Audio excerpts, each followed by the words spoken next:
Welcome back, Yes Team members. This is Andre Williams. We're here in TX Fort Worth at Sleepy Hollow. And today we're going to be cutting in a double sewer clean out. And we're going to explain to you our PPE and show you the process. Hello, I'm Derek Lucas, lead maintenance with Sleepy Hollow. Just covering some PPE here with y'all. We're dealing with some gray water, so we want to have some mud boots here. We got our Sawzall blades. We got two different types of gloves here. We got our rubber gloves. We're going to put these on, and we're going to put these on over these because we're dealing with the gray water.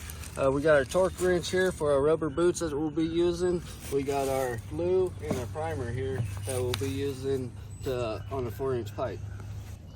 All right, the reason we're putting this double clean out in, because the next clean out is like 400 yards down, and we would always have to call the jetter machine to clean this problem out on this area.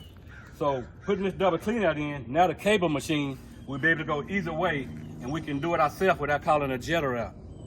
And so what you're gonna have to do, this is your double clean out. Everything would have to be glued in. We don't have it glued in yet, but everything that you see, you got a piece of pipe in the middle, you got two pieces of pipes on the end, and those are your rubber boots that you would need this torque wrench to tighten them up. Once you cut your old pipe out, you'll put the new pipe in and connect it with those rubber boots. And when you start cutting it, make sure you have your safety glasses on. You can use a Sawzall with heavy metal blades. And you cut it out, once you cut it out, just make sure you cut it out even with the repair pipe you're putting in.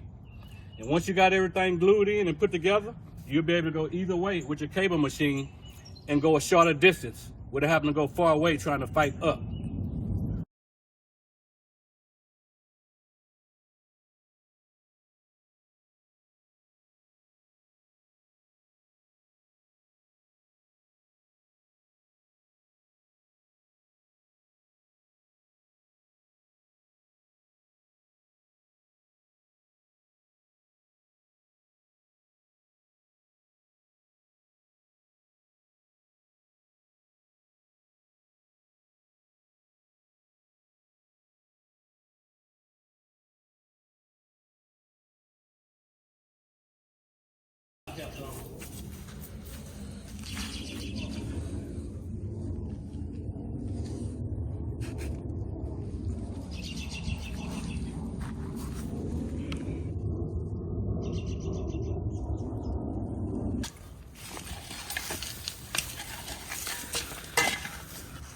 All right, this is the finished product.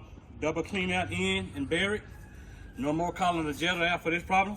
We'll be able to do it with the cable machine.